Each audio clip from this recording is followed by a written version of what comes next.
Let's come here to History 7. And we're progressing in a very special way. We're flowing in a laminar way.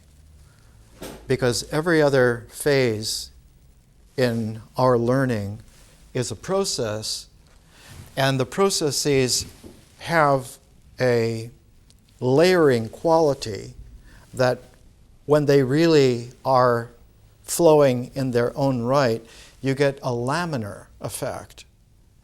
And it's much like this week we saw with the space shuttle coming back from space and coming into the atmosphere. And they had to take the little bits of fabric between the tiles out because it would have tripped the boundary layer, which means that the laminar flow that would go streamlined along the spacecraft, the shuttle, if it is unimpeded, it makes a layered laminar sheath that protects the craft more than the heat tiles because it dissipates the radiant energy of the heat very nicely.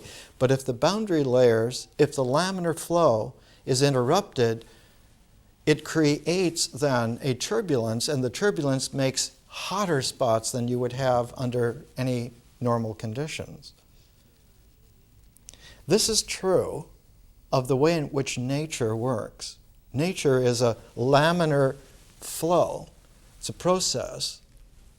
And the forms of existence that come into play because the dynamic energy polarizes and makes a stable form, but not a static stable form, but an iterative stable form. So that dynamic energy is constantly coming into polarized focus, and this is why atomic structures vibrate, and all molecular structures vibrate, because they are iteratively being cinched constantly, but at a very rapid rate, billions of times per given time unit.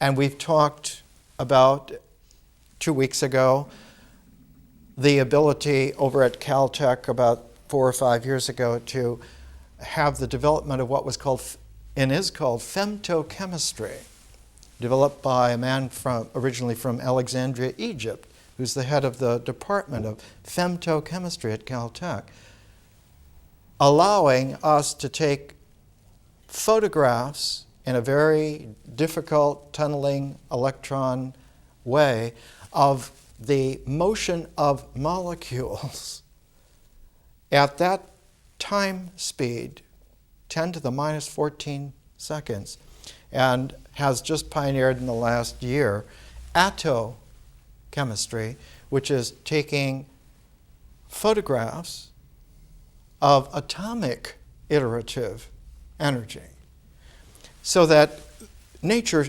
cinches existence in an iterative way out of a flow which is an unimpeded flow. Nature itself has no segmentation, so to speak. So that in nature, to really characterize space, one has to characterize it as space-time. It's all of a piece. It's all not undifferentiated, but more primordial than unity. Because unity is something that can only be said about form, about structure. And so the ancient understanding was that nature can be understood as being invisible before there is anything. Or as we have done in our learning, we've used the update of the 21st century of the ancient Chinese I Ching cosmology, where nature is a Tao, a zero. And what exists is a Te, a unity, has oneness. So that anything that forms in that iterative cinching creates then something which is discretely real in its unity. Each electron is an electron. Each photon is a photon. Each atom is an atom. Each isotope of an atom is that isotope of an atom. And when you take the atomic molecular structure down close to 0 degrees, not just 0 degrees Fahrenheit or 0 degrees Celsius, but permanent 0, Kelvin, minus 273 Kelvin. As you get molecular and atomic structure down that cold, so that there is no heat whatsoever, the atoms and the molecules flow in such a way that they are deeper than a plasma. They become what is called a Bose-Einstein concentrate. They act as if they were a single thing. And they lose the discreteness, which as soon as you give a little bit of heat to, they are now again individual atoms or individual molecules. And it's a way of getting very, very close down to seeing that the oneness of Te melts back into the zeroness of Tao without leaving anything left over and without any kind of a transition barrier. Out of this, we've seen in our learning that traditional education destroys the sense of reality of both nature and of existence, of existential unities. And so it's very difficult for very complex beings like ourselves to achieve individuality, to center ourselves so that all of the flows of nature, all of the qualities of real existence, and all of the experience that comes out of the interplay of these come together in a mind which is structured in such a way that it's very centered and has, in fact, this kind of concentric targetedness that comes together in the sense that we are now a well-composed unity. Not only in our minds, but our minds, our experience, our existence, and nature, and that all of it together makes a whole, makes a unity. But we've also seen that when there is an extra flow, not just the flow of nature or the flow of experience, because mythic experience is also a process and a flow. And just as existential form cinches itself out of nature, symbolic thinking forms, ideas, symbols, cinch themselves out of the process of culture, out of the mythic experience. But as soon as you bring a third kind of flow into play, vision does not flow the same way that nature and culture, its laminar effect is to come in from the other direction. As if nature is clockwise and experience following nature, culture is clockwise, visionary consciousness is counterclockwise. So that in order for it to flow, it must have made a turn. And the Greek word for that turn was metanoia. It means that at the center of the mind is not just a point which is the center, but that there is a way in which that pointed centeredness achieves an axial penetration of the whole sphere of the unity, and instead of being a point, it is now a pivot. And that the pivot of the turning in the center of our mind extends its pivot all the way back through all the layers, through all the phases, so that now everything begins to be ripe for transformation. And so powerful is this, we've seen that it creates a quintessential dimension that consciousness is a transforming alchemical dimension and actually works with time, space in such a way that it turns it around so that it can work in a different way. And out of this comes a new feature that in consciousness, in visionary consciousness, is not immediately apparent. Because visionary consciousness is like a radiant transformer. Whereas the next process where consciousness achieves a higher energy, that process is called history. And history will have a very distinctive chirality to it. It is a rotational energy which can go left and right. It is a balanced, symmetrical chirality, but nevertheless, it has that kind of property. So what comes out of nature, we will see, is a very complex differential form that nevertheless is real in all of its chiral aspects, and that is the cosmos, science. And that the fundamental calibration of the way to understand how the energies of nature become, in fact, the transformed energies of a whole conscious ecology, the time-honored, for 300 years, the time-honored way to understand this is by light. By light. That the photons that make up light have, in fact, a very peculiar property. In reality, they have a completely balanced chirality so that they do not have, in atomic physics, they do not have spin.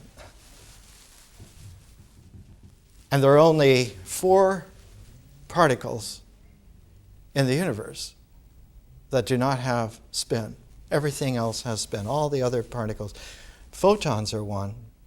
And the gluons that carry the strong nuclear force, and the W and the Z particles. Now the gluons and the W plus and minus and the Z were not discovered until only about 20 years ago. The Fermi lab, Leon Lederman, was involved in much of that. What science shows is that reality has a very peculiar quality. It is always chiral, but there is an axis of calm that penetrates through every aspect of reality, and one of the ways in which that is understandable is by light, or not just light, but the phenomenon of electromagnetism. And electromagnetism, especially in the visible energy part of its continuum, and the person who established for the very first time what the reciprocal nature of that was Benjamin Franklin.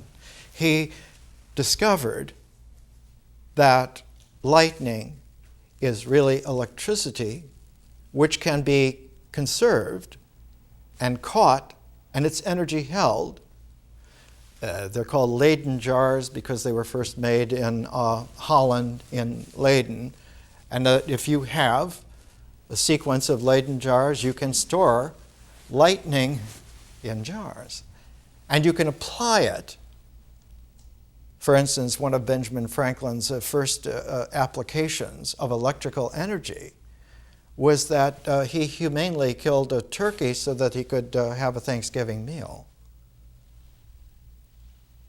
Franklin is an extraordinary individual because he was able to make not only the correlation between the phenomenon of lightning and the idea of electricity, and he's the one that created the words that we use now, the positive and negative ionization, the polarities of electricity. but he carried it into the visionary conscious transform as well, and was able to see that what he had been doing in his life was taking a quality of his electricity, his, not just his physiological electricity, and not just the neural thinking electricity, but the electrifying quality of a differential electric consciousness that came into the form of his own person. So that he was a carrier of three different kinds of process dynamic.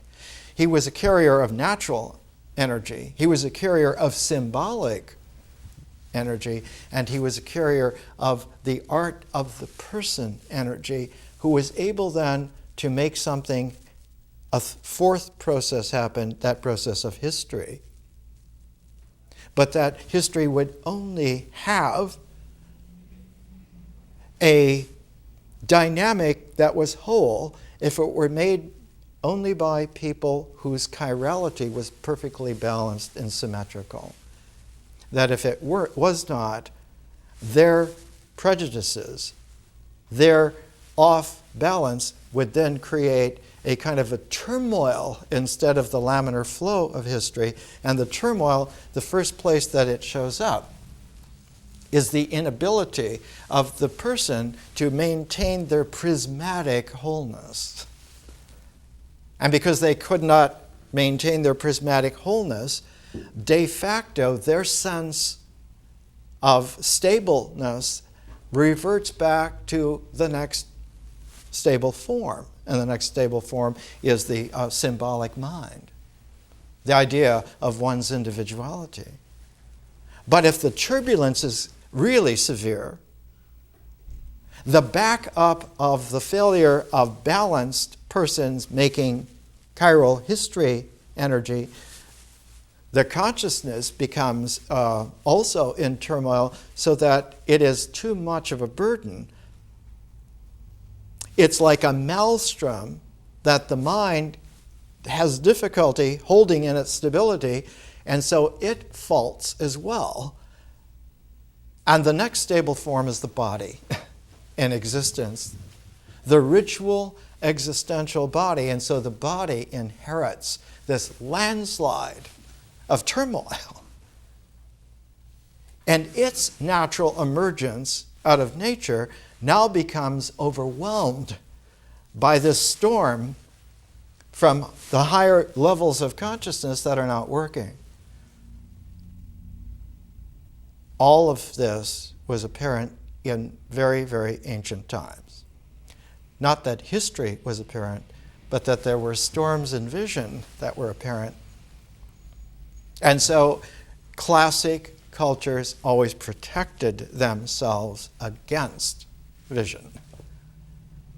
You had to have it occasionally with special people, but only them on special occasions, and they were always excerpted from the tribe, not a part of the clans, not a part of the culture.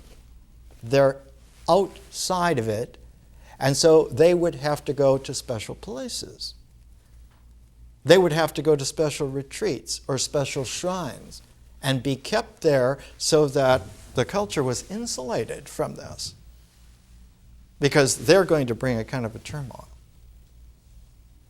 It is a very difficult thing to realize how recent it is that the powerful, conscious forms of civilization, which are really the working of history, have emerged. It's only been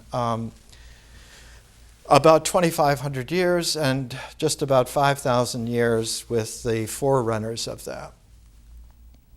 And the carriers of civilization are not so much forms, but that they are complex historical conscious processes, and they're called cities.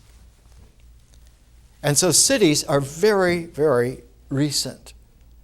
Our species has been around for about 160,000 years. The earliest Homo sapiens are from where South Africa is today. And our species emerged about 160,000 years ago. There were no cities anywhere in the world until about 12,000 years ago. You began to find the earliest cities. One of the earliest cities on the planet was Jericho, where Jericho is today. It has been on that site, but in its original founding about 11,000 years ago, there were many thousands of years where it was not occupied. It went back to farmland, to animal husbandry territory. The firmness of cities only goes back about 6,000 years. The reality of big cities only goes back about 3,000 years. You do not find really large cities until that time. And then the megalopolis that we inhabit all over the planet, there were only 3 places that had that kind of size 2,500 years ago. One of them was in China, and then the burgeoning city of Rome and the burgeoning city of Alexandria, when they came into their heyday about 2,000 years ago, they were cities of a couple of million people. It's in the historical intensity of historical consciousness in very large cities, metropolitan areas with millions of people, that for the first time you get the concentration of visionary energy and the concentration of intensification of symbol structures that takes cultural experience out of its normal flow, where it flows the way nature flows, and culture now doesn't flow just with nature, but there are so many different cultures in a metropolitan area of several million people that you do not get a natural anneal of the two processes, but you find cultural, mythical experience now beginning to try to flow the same way that visionary differential consciousness flows. And so you get a culture of anti-natural. And when you get a culture of anti-natural, the way that that symbolizes in the mind is that it produces not living symbols, but produces abstract symbols that no longer are related to nature, but they relate only to the logical structure of thought itself, abstractly. And in our time, the power of abstraction was crushed by a failure to inhabit chirally balanced personalities so that the historical flow would not be turbulent, but would have that laminar sheathing protection. And the 20th century largely was a nightmare, a historical nightmare. And we have inherited now about 4 generations of turmoil that has been patched over in a negative way. That is to reduce the exposure again to vision so that everyone is safe within a directed cultural setting. Don't upset the boat. Get along with the way that we do things, follow the procedures. And so early in the 21st century, we find a shrinking of the ability for people to be artistic, for people to be scientific, for real history to happen. And instead, we get variants of mythic ideologies that play themselves into very comfortable little niches, and once people are there, they don't want to leave. They're protected here. This is the way we do things. And it isn't just our neighborhood does things this way, our nation does things this way. We're this kind of people. We don't do those things. And of course, one of the most telling snags in all of this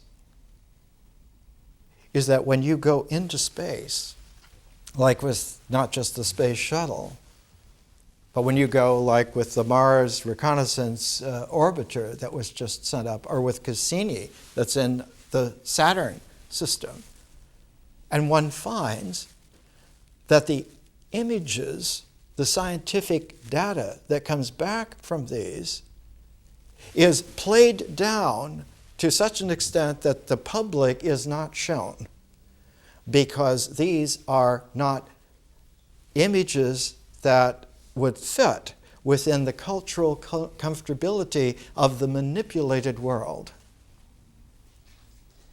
When you see Cassini swooping by Titan and taking radar photos of a swath of Titan, and you see that there are lakes, like the size of the Great Lakes, of liquid methane in this landscape of Titan, which is like the very early Earth. It's like being able to see back into our own planet some 4 billion years ago. And these are images from nature in our experience, and what comes up from them is the ability to have fresh thought. And that fresh thought, first thing that it notices after it has received this impress, the photons of that image going into the mental structure, the mind wakes up to the fact that it is in a prison. It has been imprisoned. And that the comfort of the culture is like a padded cell. Yes, it's very padded. You won't hurt yourself if you run against it. But you cannot get out. And what is more dangerous, you may not tell someone else that you have discovered that you are imprisoned in a padded category. And one of the most frightening things is to realize that we are educated and raised to be comfortable in those categories, those padded categories. One of the most poignant statements ever made, Simone De Beauvoir, whose boyfriend was Jean-Paul Sartre and whose good friend was Albert Camus, and she's just an extraordinary woman. The first time after the Second World War, when she decided to visit New York, she was shocked. She said, in New York, you can build as high as you want, but you cannot go off your block. You live on this block. And so it's this kind of padded cell, this kind of very comfortable categorization, and the whole education, not only in schools, but in families, in all the layers, the churches, the political, all of the institutions, all make the different layers to keep you comfortably on your block. You may not wake up to the fact that you may be a more interesting person than you thought if you got not only off your block, but you left town. And so one can leave town in a very big way now. You can leave the entire planet. And when you do, you realize that the star system that we inhabit is enormous. Saturn is 1 billion miles away, and it's only a third of the way to that 10th planet that was discovered just 2 weeks ago, which is 3 billion miles away. And that the extent of the whole star system is not just a radius of 3 billion miles, but that the echo of the Kuiper Belt goes out with maybe 100,000 semi-Pluto-sized bodies to about 10 million miles, and beyond that there's an even larger structure called the Oort Cloud. And that if you want to look at the diameter of our star system, it's about a light year in diameter. It's huge. The Earth is 8,000 miles in diameter. And so it means that we have trillions of times the terrain to be natural in. Not just natural in a way of machines and thought, but of human beings being physically free, being culturally free, being symbolically open, being consciously alert, being artistically balanced to prism all of this so that the historical chirality, starting here in the 21st century and going very, very quickly to an even enormous, more enormous. I like enormouser. Because our star system is only one of about 2 trillion in our galaxy. And there are trillions of galaxies.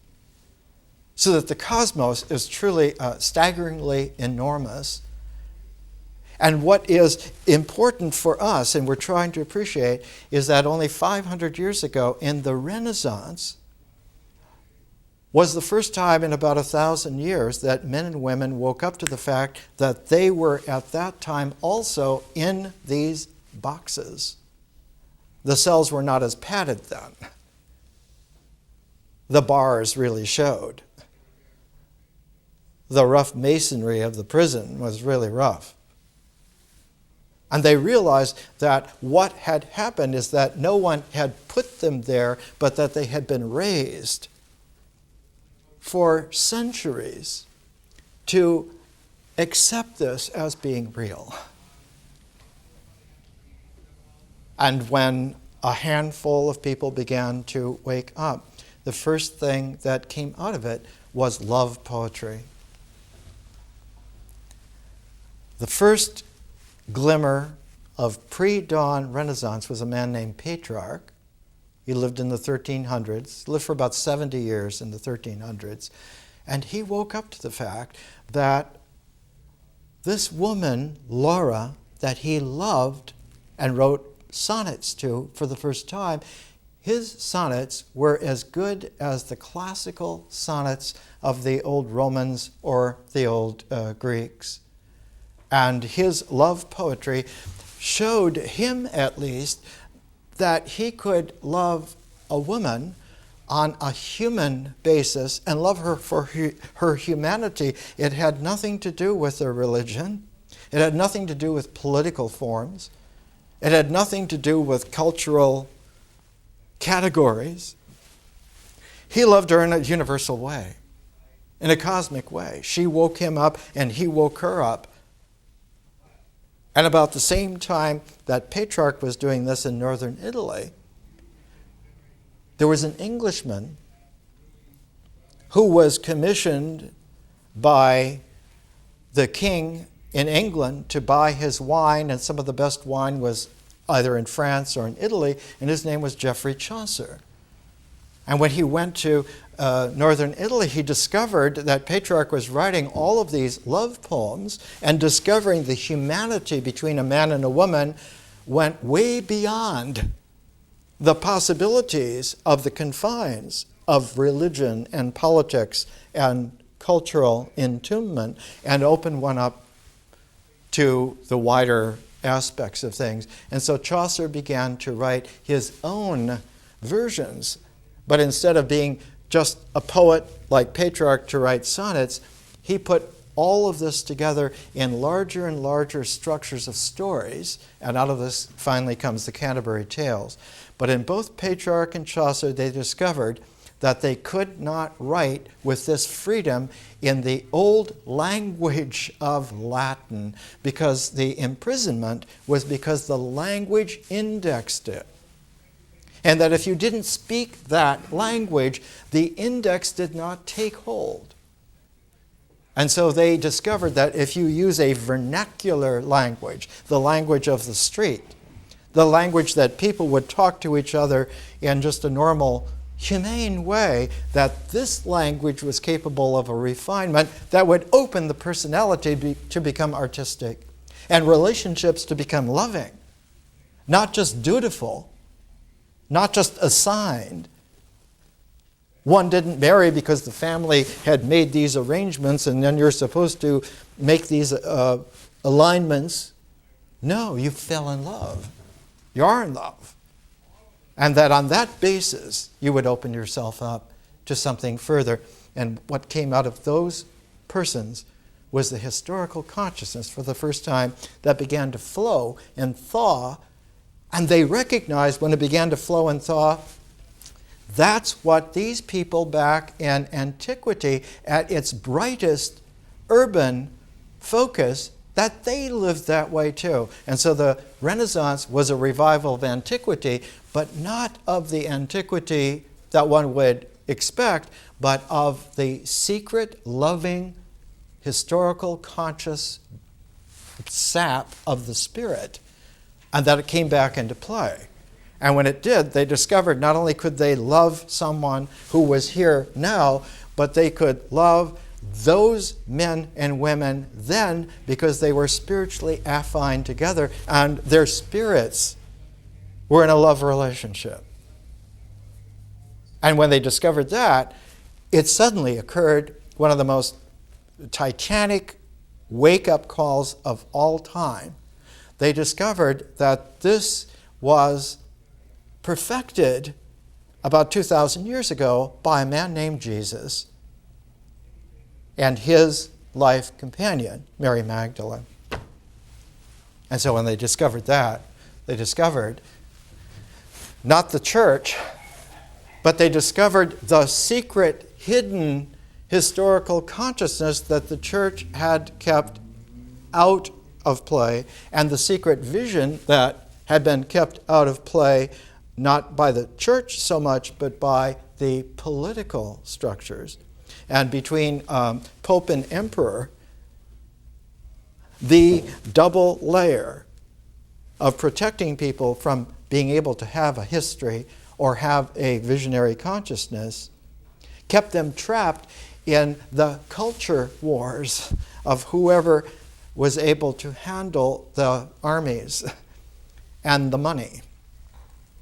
And without the money and the armies, the natural transform of our kind of being would blossom, would even burgeon. And so in the Renaissance, all of a sudden, you had problems that resurfaced in the 1400s that no one had seen since the 300s in antiquity.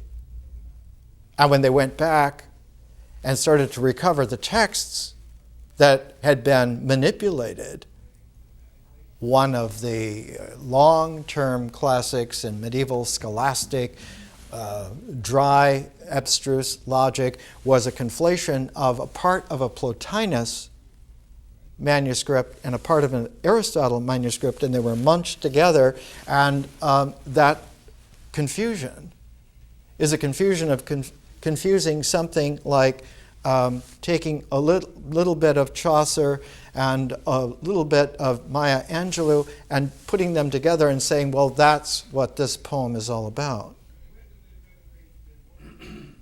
And so one found in the 1400s that the handful of people that began to really discover the secret, sacred energies of interpersonal reality leading to the discovery that the cosmos also then is very real. That heaven is not an idea, but that heaven is a reality. And if heaven is real, then God is real. Then we are real. One of Gurdjieff's great little phrases, I am real when I am. Let's take a break.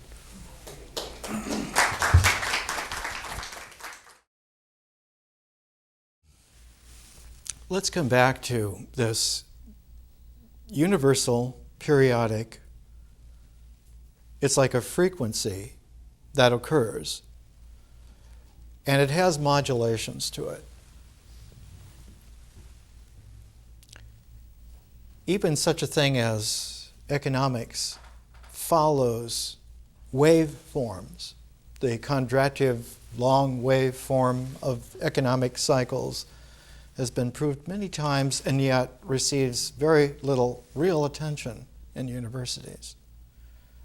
So too the patterns that have been discovered in history, in the historical process, that they have a definite registry, but not as forms, but as dynamic energy frequencies, so that one can get tuned to the frequency of a process and actually find a way to work with it and to use it, to create with it, literally.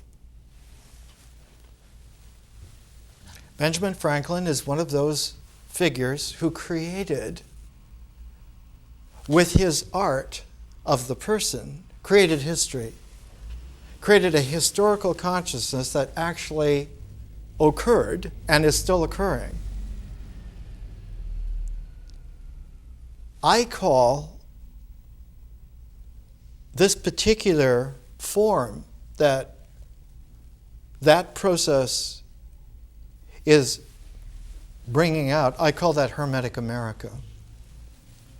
It's not the America of the Constitution, of the constitutional form, but it's before that.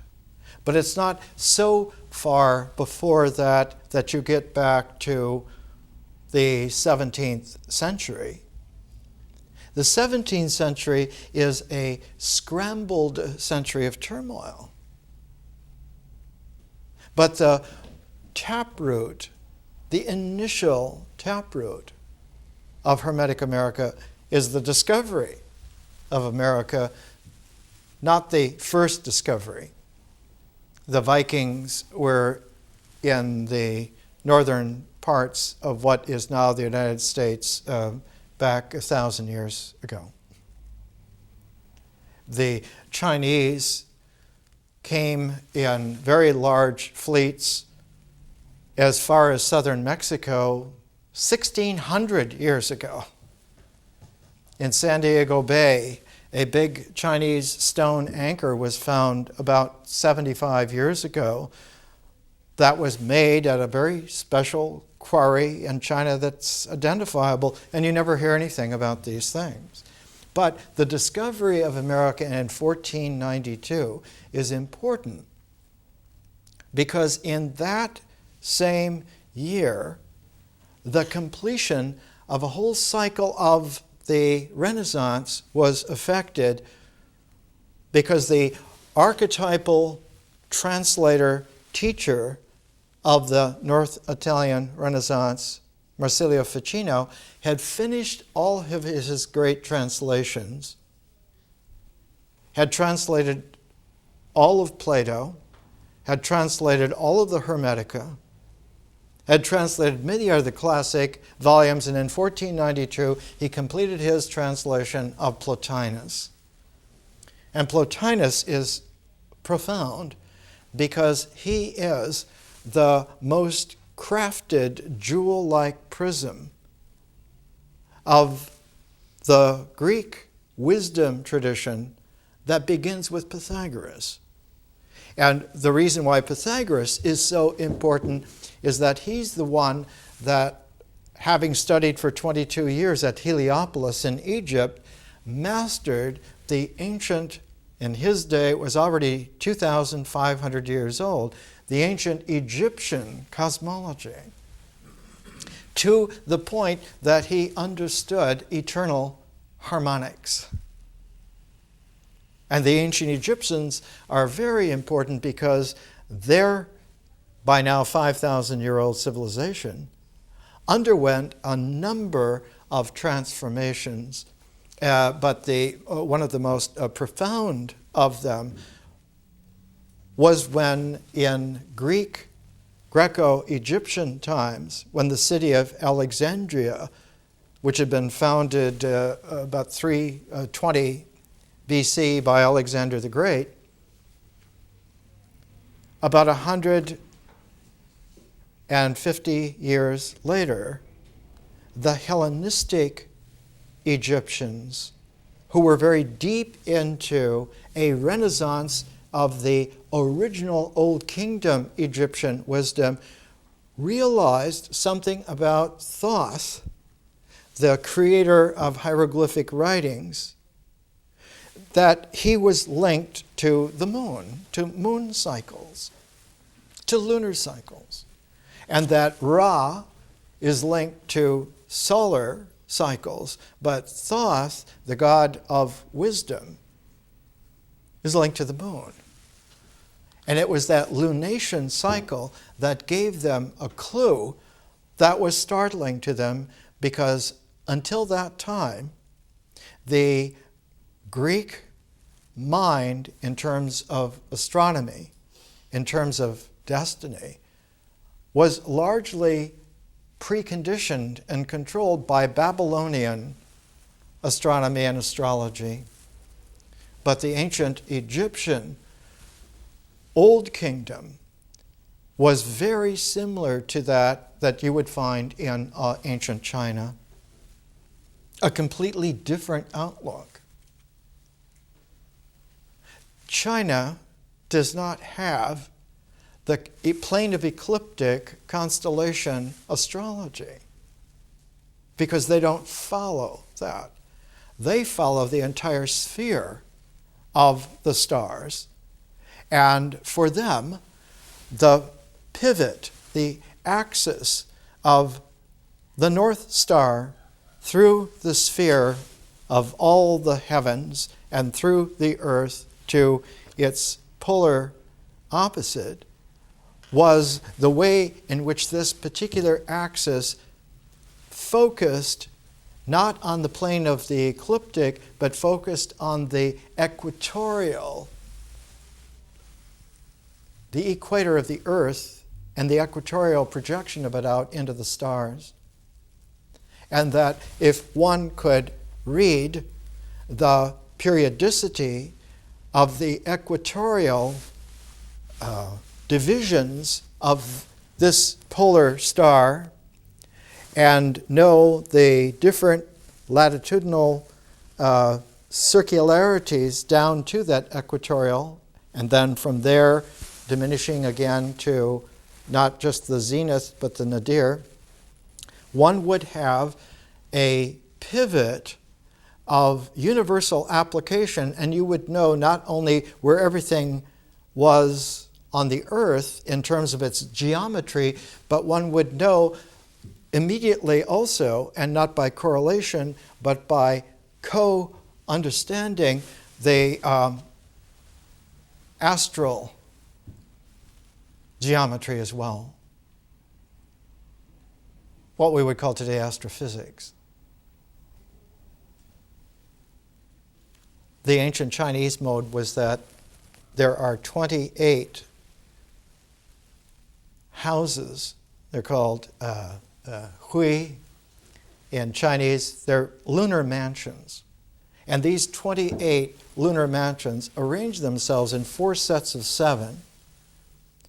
And the space between the sets of 7 is not a place, but it is an interval of no dimension.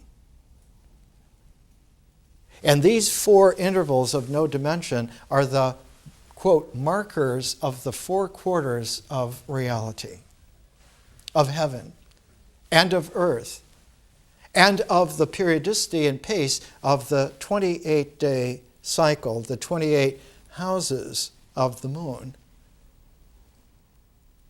Thoth was the god of wisdom because he understood the lunar pacing of the rhythm of life, which was naturally not only the wisdom of the heavens, but was the truth of the earth as well, and is deeply related then to the cycle of women. So that wisdom was actually feminine, not just because of a mythological Sophia or of a mythological Isis, but that wisdom was capable not only of being feminine in the sense of a mother, or the sense of like an Isis rebirthing super mother, but also a lover, marriageable. And so there was such a thing as a marriage of a being with wisdom herself. And that Thoth anciently was the carrier of that. But in about 280 BC, in Hellenistic Egypt, in Alexandria, their whole presence was a renaissance of the old kingdom, and so Thoth was undergoing a renaissance rebirth and a transform, and that's when you got the second Hermes. And that second Hermes did not come from Europe, it came from Black Africa. It came from Nubia. And the second Hermes is the initial transform that takes one not of the equatorial surface of the earth, but takes one into the mysteries of emerging back through the netherworld and coming back completely transformed by a process of fermentation. Not an alchemy so much of metals, but an alchemy of minerals. So that one didn't come up with the alchemical gold, one came up with the alchemical elixir. Not of just good health, but of eternal life. And so the second Hermes is a Nubian, Hellenistic, Greco-Egyptian transform. And it led later, 500 years later, to another transform, a third Hermes, who is this time called Hermes Trismegistus, which was a transform of that transform. That first transform was a transform to visionary consciousness from the mind. The second was the raising of conscious energy through the prism of the jeweled spirit into the kind of historical consciousness that doesn't just produce human life, but produces the history of the cosmos itself. That the heavens have a history, a real history, understandable by man.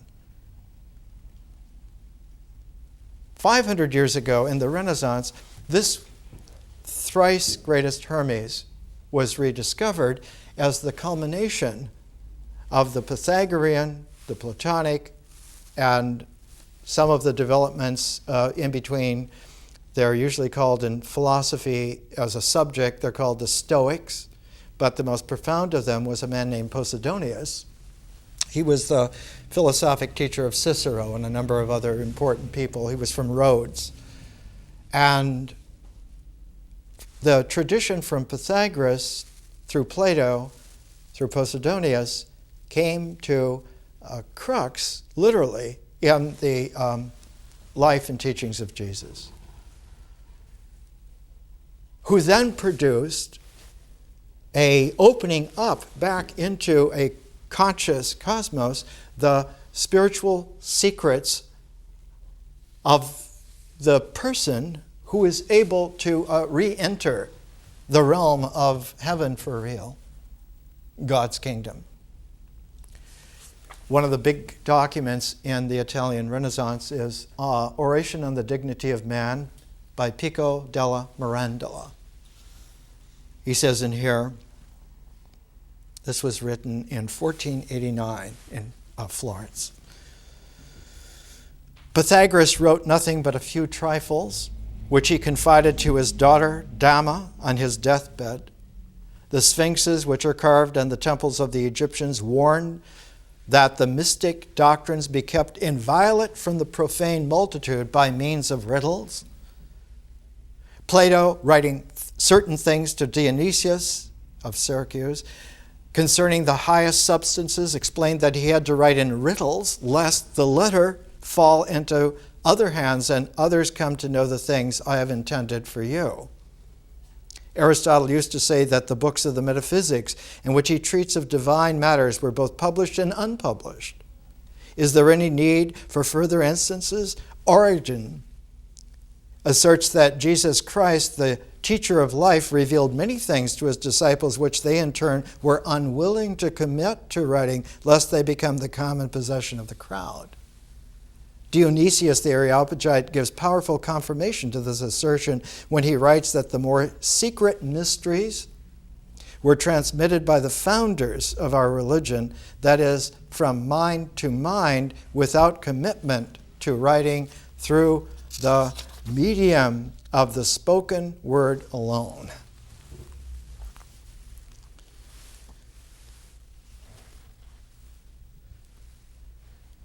Right at this point, it's interesting to note that a Renaissance does not happen and then everything is fine. It's that when it occurs, it runs into a peculiar phenomenon.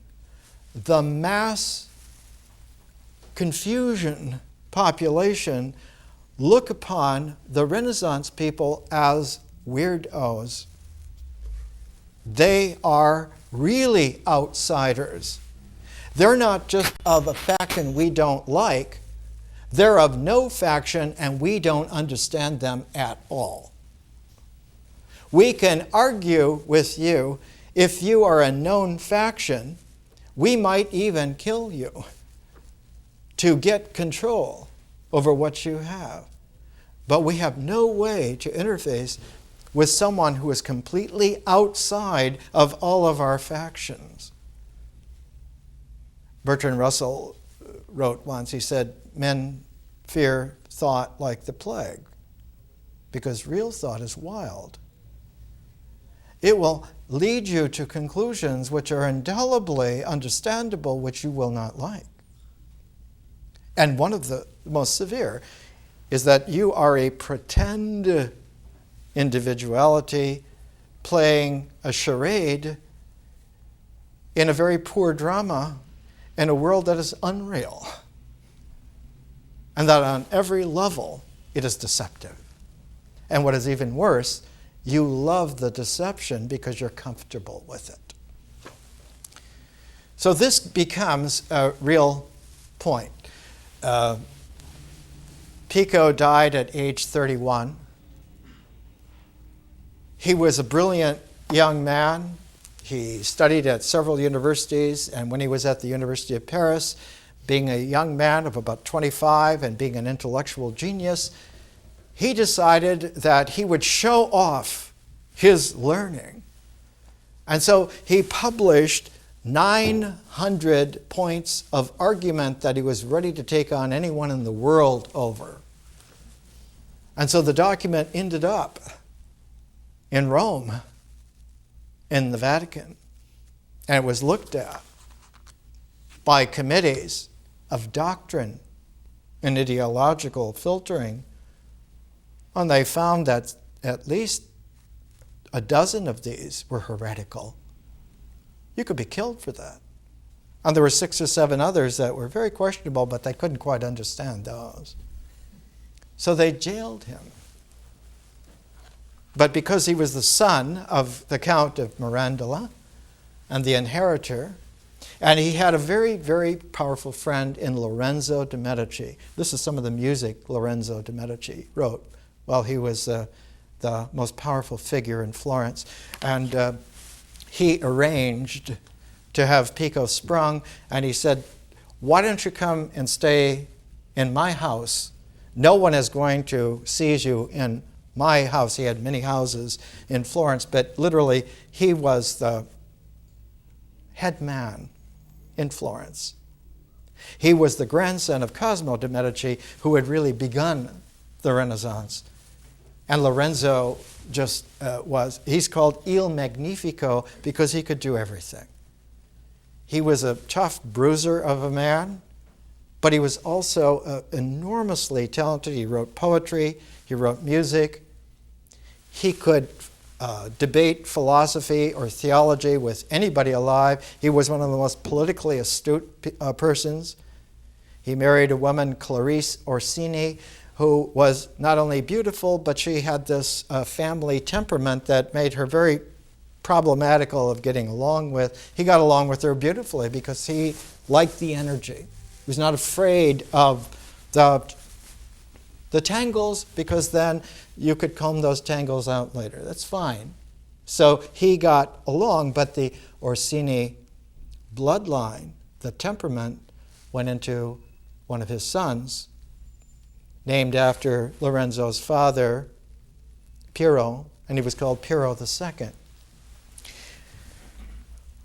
When Lorenzo died in 1494, and Piero came into place as the fourth Medici, it only took a couple of months before there was a complete uprising against the Medici in Florence, because the son Piero did not understand that a Renaissance man had been established and that you cannot lord it over people, but if they are impressed with you, they will support you.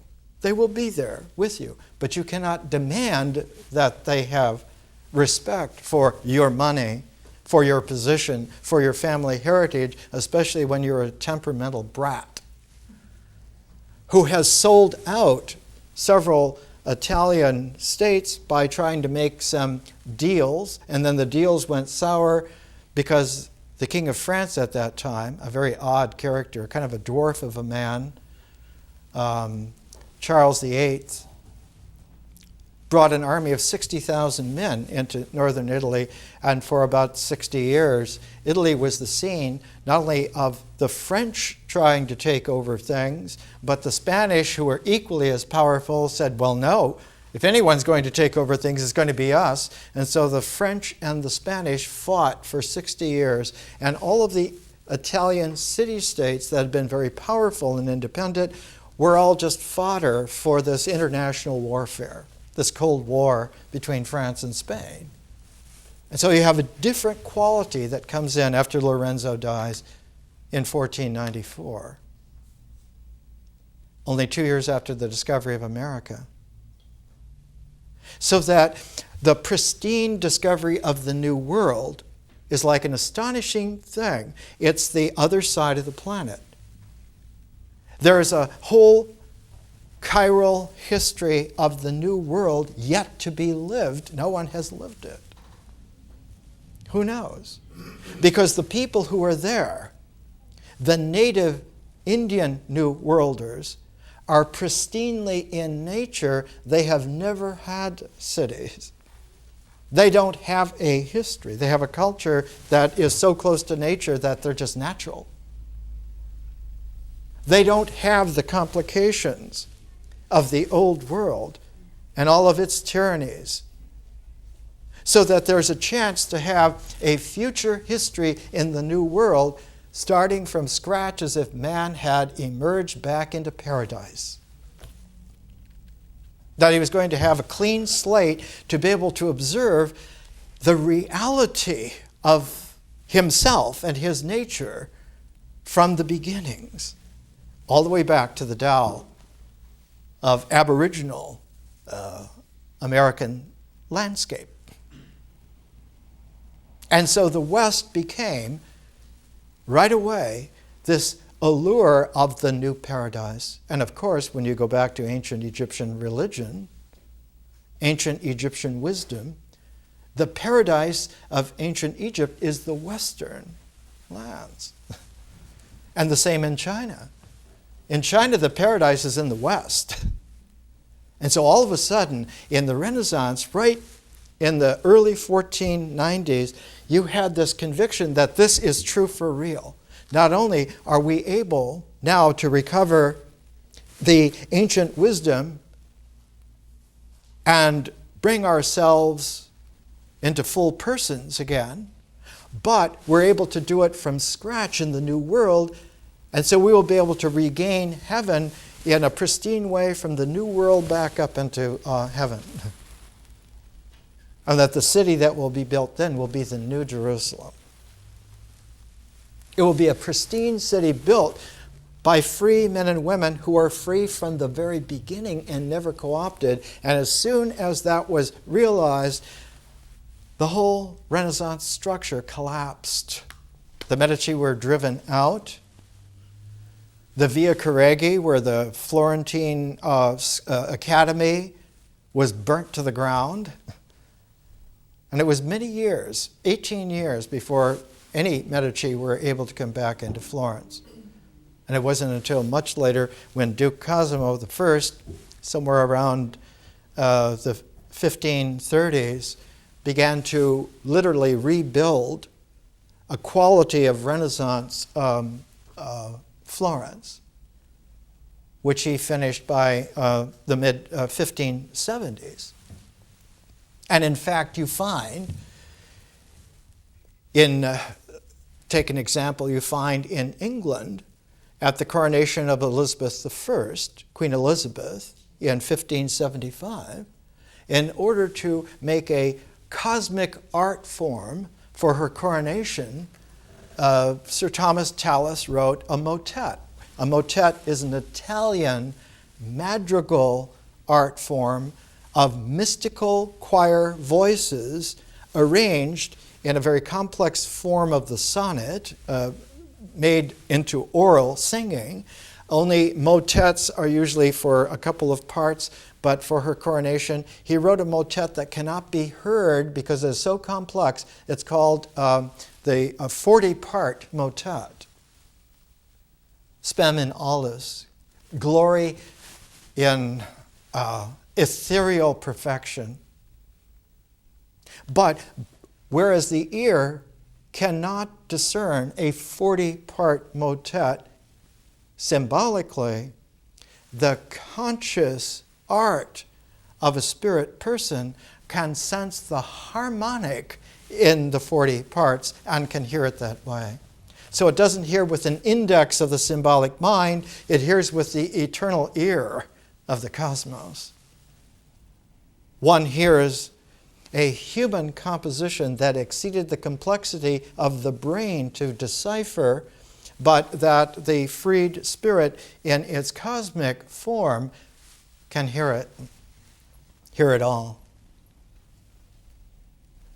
Benjamin Franklin, in his Hermetic America, has his seed in Shakespeare because it's in the personality, and writings, the plays of Shakespeare, that you find the classic Renaissance of the early Italian Renaissance, and then its revival again in the later 1500s reaches an apex. He's born in 1564. He was 11 years old when Elizabeth was crowned. But the key figure is the transform out of mythology into a new kind of love Sophia, so that Venus, instead of just being the goddess of Eros, is the goddess of the eternal Eros of wisdom. And when you look at the classic Greek Venus that was brought back in the Renaissance, she has next to her a dolphin that is face down, and riding on the back of the dolphin is a little boy, Arion. And when Shakespeare was 11 years old, for the coronation of Elizabeth I, traveling around the countryside in England was a spectacular cycle of plays that were being written. And there was also a mechanical dolphin with a mechanical little boy on it, and he remembered seeing this boy on a dolphin thing. What's interesting is that that boy would have drowned in the Mediterranean Sea, in the ocean, but that the dolphin sensed the kinship and loved that human boy, and so rode under the would-be drowning boy and took him safely back to shore. And the theme is the theme that when the cosmos is loved on level of harmony, it loves us back. And all the beings in the cosmos become our family, become not just friends, but deeper. They share the love that we have together. And so that quality is there in Shakespeare. And the first time that you find the magic mystery of the netherworld is in A Midsummer Night's Dream. The play takes place in an evening, in a night. It takes place outside of Athens, in the woods outside Athens. It isn't about the Parthenon and the urban civilization. That has proved to be a imprisonment, layer upon layer. What we are after is to free ourselves from that confinement. And so we leave the city, we leave Athens, we leave the whole Greco-Roman civilization, and we go outside. And when we go outside into that second Hermes, that Nubian Egyptian transform, we emerge in the morning completely new. Now we have been baptized by moonlight and ready for the baptismal sunrise. And so the whole cosmos now has seen us and we are known to it. So we are at home everywhere. And that's when you find Shakespeare writing not only comedies and tragedies, but a thrice greatest kind of play called histories. And whenever you see the collected works of Shakespeare, it's usually 3 volumes: the comedies, the tragedies, the histories. You do not find histories of that cosmic character before Shakespeare. He's the one that invents them, that creates them. And it's Shakespeare's language that is the second transform of Chaucer's English. Chaucer's English is a transform out of the medieval English that was very clumsy. If you read English literature before Chaucer, it is very choppy. It has a lot of Germanic qualities and Latinisms, but Chaucer's English is humane. The famous phrase he said of himself, "I write of a fair field full of folk." I love the tapestry of human beings, of human nature. Shakespeare made a distillation of the fermentation of Chaucer so that Shakespeare's English now is doubly transformed. It is not just a humanities English, but it is a humanities English raised to a cosmic level. It's not that he has to talk about the cosmos every time he uses that poetic, that language. The cosmos is revealed because our hearing it creates a real history dynamic. Every time you hear a play or see a play performed or you read Shakespeare, you're bringing back into play the actuality of that language in motion. This is why the great Shakespearean actors for 400 years have discovered again and again and again that you can get so deeply into the performance of a play that it seems more real than life outside of it. I remember the first role I played, I was about 17 years old, and I played Malvolio in Twelfth Night in a playhouse in the city where I was born. And I remember the experience about the 4th or 5th production of the play getting its wings and the dynamic of it. And everyone on the stage realized we're not playing at the play, we are being real in this play. And the audience sensed it. And you get the vibration that the audience and the players together have transformed that house. That theater now is a theater of the real. It is a real retreat from the false world, showing us together as a community of this performance that we can be real together. And who needs to go back out into mean streets? Let's transform those as well. And so you find, after Shakespeare especially, for about 100 years, the New World is the scene of people trying to establish communities of the elect trying to get away from the European nightmares to found utopias or to found religious freedom communities or political freedom communities.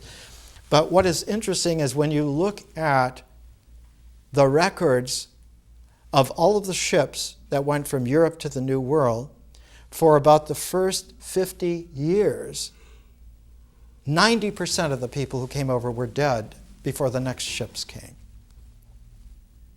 The New World was devastating to Europeans. They could not survive it. They were used to a kind of padded cell confinement in their minds, in their feelings, in their lives. They didn't know how to live in a pristine nature. And looked upon the people who did live pristinely in nature as savages. The French word, sauvage. Worse than barbarian. Barbarians cannot speak your language, whereas a savage doesn't even want to speak to you, just maraud you. And it took a long time for there to be someone who was native in the New World, like Benjamin Franklin, who looked upon the pristine qualities of it with Shakespearean eyes and saw there are no savages other than the Europeans who keep trying to turn this into another extension of Europe. That the New World is not just more, it is different. It is new. And that one of the themes of Hermetic America is to return back and reacquire the freshness of being able to be a white Indian in the New World. And of course, the great early figure of that is James Fennemar Cooper, whose hero, Deer Slayer, sometimes he's called Pathfinder. He's the one who is raised by Moravian mystic people who had come to work with the Native American Indians, and so he is raised to be literally at home like an Indian. His adoptive father, Chingachgook, and Uncas are the last of the Mohicans, an ancient Algonquin tribe, nation, that spread all the way from the Rocky Mountains to the Atlantic Ocean, from the Blackfeet to the Indians that occupied where Jamestown is in Virginia, and learned that he was completely free. It is James Fennemar Cooper's Leatherstocking Saga that matures for the first time the Benjamin Franklin pristine quality that one can not only return back to a new world to begin raising a new person, but that that person can be double transformed and made on cosmic scale. So that not only can one acquire something like a library for oneself, but one can make a library that's available for the public, and the world's first public library. Not a library for palaces or for the wealthy, but a library for the population of ordinary people. And so Benjamin Franklin's beginning was a library. And then to double transform it, he took that library and made it into a philosophic research society that wrote about everything under the sun and published it and made it available to everyone, not just to scholars, not just to intellectuals, not just to the wealthy or the powerful, but made it publicly available to anyone who would like to have it at any time. He would have loved the internet. Next week, a little bit more.